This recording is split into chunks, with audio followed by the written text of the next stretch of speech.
Am fost săptămâna trecută la un prieten acasă și beam o bere într-o sâmbătă seară și doi bărbați vorbeau lângă mine și unul i-a spus celuilalt despre o femeie care a fost la el acasă. I-a zis, da mă, da, și i-am dat la Mi se pare foarte urât. Cine zice asta? I-am dat la Sună atât de urât.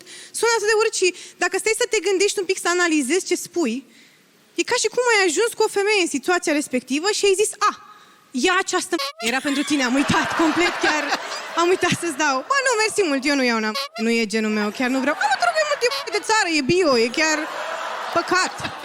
Bine, mă, hai, dăm, că nu vreau să par aiurea.